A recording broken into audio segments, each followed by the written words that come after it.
Salut, c'est Nox. Aujourd'hui, une vidéo historique, c'est-à-dire qu'on va faire un petit peu d'histoire. J'ai jamais fait ça, mais comme c'est les 45 ans de la GS, je me suis dit tiens, pourquoi pas faire une petite rétrospective de tous les modèles de GS qui ont existé depuis les années 80. Quelles sont les évolutions techniques au fil des années? On va voir tout ça depuis l'ordi. Alors, on démarre bien entendu avec la fameuse R80 GS, première du genre avec évidemment un flat twin de 800 cm3, exactement de 797,5 comme vous pouvez le voir, 50 chevaux de puissance, 56 Nm de couple et 167 kg, ce qui était pour l'époque très léger. Donc refroidissement à air, deux soupapes et des carbus. Alors beaucoup d'entre nous, moi y compris, on pensait que la 600 Ténéré était le premier gros taille de l'histoire. Eh bien non, c'est la R80 GS puisque la 600 Ténéré Yamaha et la 600 Honda XL Paris-Dakar ou pas d'ailleurs sont sortis entre 1 et 2 ans plus tard que la R80 GS. De plus, ces motos ne faisaient que 45 chevaux. Ok, c'était des 600, mais quand même, je m'en rappelle très bien puisque j'ai eu ma première 600 DR à l'époque. Donc la R80 GS, un an après sa sortie, remporte son premier Paris-Dakar en 81, puis 82, 84, 85. Les deux premières fois avec Hubert Auriol et ensuite avec Gaston Rayet. La dynastie GS est lancée. Ensuite, comme vous ne vous en doutez pas du tout, on va continuer avec la R100 qui, elle, passe à 980 cm3, 60 chevaux, un peu plus de couple, mais beaucoup plus lourde. Et on est toujours sur un refroidissement à air avec deux soupapes et des carbus. Le bras oscillant devient parallever alors qu'il était monolever sur la 80 GS. Alors la différence c'est quoi? Ça corrige quelques réactions du cardan. Vous savez tous, si vous avez conduit des cardans, qu'il y a des réactions bizarres au niveau tangage mais aussi au niveau roulis. Donc à la limite celui-là corrigeait déjà le problème du roulis. On voit qu'elle est déjà plus orientée routière et elle a également été déclinée en version Paris-Dakar, version dans laquelle on voit que c'est déjà quand même un gros bébé. Nous passons maintenant à la R1100 GS qui marque vraiment un tournant dans l'ère de la GS puisqu'il y a beaucoup de choses sur cette moto qui sont encore d'actualité aujourd'hui, comme par exemple le télélever, système de suspension avant qui dissocie la partie amortissement et la partie directionnelle. Cette moto est également équipée toujours d'un flat mais avec un moteur 4 soupapes pour 1085 cm3. Elle est refroidie par air et huile et elle a l'injection électronique. Donc par rapport aux motos d'avant, c'est vraiment une grosse nouveauté. Il y a énormément de différences. Elle ne prend pas de poids par rapport à la 100 GS et elle commence vraiment à faire partie des références au niveau du confort, malgré un petit effet de roulis avec le cardan, quelque chose que je connais très bien puisque à cette époque j'ai eu la R1100 GS pendant quelques temps, pendant 2 ans à peu près. Donc c'est ma première GS en fait, c'est celle-là, donc je la connais bien. Au niveau du bec de canard, il faut savoir que ce n'est pas la première à avoir eu un bec de canard, puisque les 750 et 800 Suzuki DR en avaient, et je le sais, puisque avant d'avoir cette GS-là, j'avais une 800 DR. Il y aura également une version Dakar de décliné, mais on peut pas dire que ça ait fait des étincelles, malgré toute cette évolution technologique. Devinez ce qu'on trouve après la 1100? Eh ben la 1150, oh là là, quelle surprise. C'est donc une évolution du 1100, un peu plus de centimètres cubes, un peu plus de chevaux, un peu plus de couple.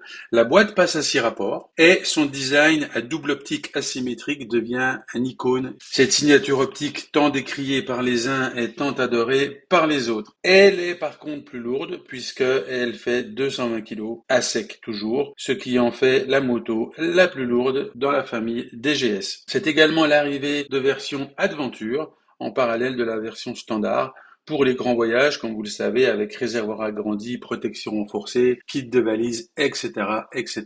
Ensuite, on passe à la 1200. Alors, je devrais dire la première 1200, puisqu'il y a un piège, étant donné qu'il y a 2 générations de 1200. Celle-là, c'est la première. Donc, c'est quand même un tournant, puisque le poids a drastiquement été réduit, moins 20 kg, grâce à un châssis allégé en aluminium et une électronique modernisée. Ce flat twin, il est également refroidi air-huile. C'est le flat de la 3e génération qui apporte un gros gain de dynamisme, qui améliore également la maniabilité. Donc on peut voir qu'il monte à 1170 pour 100 chevaux. Là, on commence à être vraiment dans des motos modernes Et bien évidemment, il y a une version Adventure qui est déclinée. On voit encore énormément de ces motos rouler et ça marche très très bien. On passe bien évidemment à la 1200 deuxième génération. Alors qu'est-ce qu'elle a de différent? Eh bien tout simplement, elle a un refroidissement liquide. Donc on peut l'appeler aussi R1200 LC. Donc refroidissement liquide, embrayage à bain d'huile, ride by wire qui apparaît aussi. Le poids augmente très légèrement. Il y a également un ABS Pro et c'est à partir de cette génération qu'on voit les modes de conduite, les suspensions pilotées, le ESA en option, etc., etc. Elle renie pas le tout-terrain, mais on voit vraiment qu'elle est quand même plus typée pour du gros trip. Et comme de bien entendu, il y a une version Adventure. Cette moto, je la connais très bien également puisque c'est ma deuxième GS. Vient maintenant la R1250 GS. La grosse différence avec avant, c'est qu'elle adopte une distribution shift cam. Ça veut dire qu'en fait, les cams ont un réglage variable en fonction de la vitesse de rotation du moteur, ce qui permet d'optimiser le couple à tous les régimes. Donc c'est pas eux qui l'ont inventé, hein. Je crois que ça vient de Suzuki, mais en tout cas c'est la première fois que c'est sur une GS et ça donne une souplesse incroyable. Ça donne un couple présent tout le temps. Donc malgré un poids qui est conséquent, elle reste la référence du segment au niveau souplesse et au niveau couple grâce à ce shift cam. Il y a également un enrichissement au niveau des assistances électroniques, comme toutes les marques d'ailleurs. Et pour moi, ça reste une référence en la matière. Surtout la version Adventure qui, pour la première fois de l'histoire GS, a été vendue plus que la version standard. Jusqu'à la 1200, on vendait plus de 1200 que de 1200 Adventure. Et bien avec la 1250, la tendance s'est inversée. Il y a eu plus de 1250 Adventure de vendus que de 1200. Et je peux vous dire que c'était simplement un canapé roulant. J'en ai eu une pendant pas mal d'années. Et pour moi, ça reste au niveau confort la référence parce que aujourd'hui j'ai la 1300 et je trouve qu'on a changé de style. On va en parler.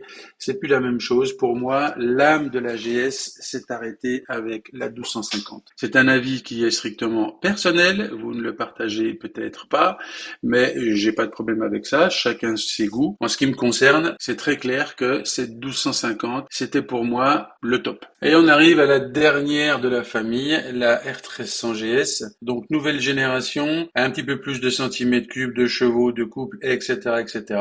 Alors au niveau avantage, la boîte est descendue sous le moteur, ce qui rend la moto plus compacte, mais surtout qui abaisse encore le centre de gravité. Donc ça, c'est plutôt un très bon point parce que la moto est encore plus agile. En plus de ça, le cadre acier est repensé. La moto fait 12 kg de moins par rapport à la 1250. Il y a également l'éclairage matriciel en X qui a été décrié, donc c'est toujours pareil. Il y en a qui aiment, il y en a qui aiment pas. Personnellement, ça me déplaît pas. J'aime bien l'ancien, j'aime bien le nouveau. Tout me va. Il n'y a pas de problème sur ce sujet. Il y a la suspension électronique DSA avec l'ajustement automatique de la suspension et l'abaissement automatique à l'arrêt. Même Harley-Davidson sur la Pan America l'ont fait avant. Donc c'est pas quelque chose qui est nouveau dans le monde de la moto, mais c'est la première fois que ça existe sur une GS. Il y a également tout ce qui est maintenant sur les motos haut de gamme d'un peu toutes les marques, le régulateur adaptatif, etc. Ça, je trouve que c'est une monumentale connerie, mais enfin bon, c'est comme ça. Donc effectivement, il y a du plus et du moins. Pour moi, cette moto, elle est plus légère, elle est plus maniable, plus agile du fait du centre de gravité plus bas.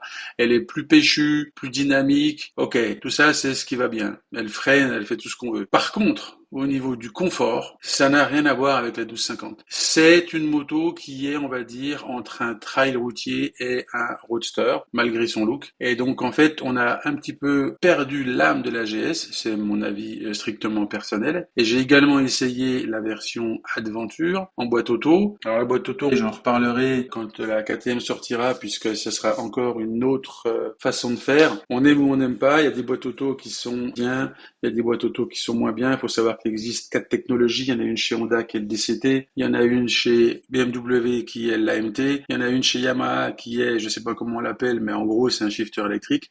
Et sur KTM, ce sera quelque chose de différent, un espèce d'hybride entre ce que fait Yamaha plus un convertisseur de couple qu'on trouve sur les motos enduro. Tout ça pour dire quoi? Tout ça pour dire que il y a une boîte auto qui existe maintenant également sur la 1300 et 1300 Adventure. Ça apporte encore un plus. Il y a des gens qui aiment, il y a des gens qui n'aiment pas. Moi, je suis pas contre la boîte auto. Je suis pas forcément fan de la boîte auto de la GS. Après, si on l'équipe correctement, si on change la selle, etc., comme j'ai fait sur la mienne, on arrive à avoir quelque chose de confortable et quelque chose de bien. Mais ça fait quand même un petit peu chier d'avoir à remettre de l'argent pour être confortable sur la dernière évolution de la GS qui était censée être la référence en matière de confort. Donc ça, c'est quelque chose qui me gêne un petit peu. Après, c'est une moto qui est très belle, moi j'aime beaucoup, mais au niveau road trip, elle n'atteindra jamais le niveau de la 1250 GS Adventure. Donc voilà le résumé. Pour les caractéristiques principales, vous avez les années, la cylindrée, la puissance, le couple, le poids et le moteur, le système de refroidissement en tout cas. Donc qu'est-ce qui s'est passé en 45 ans?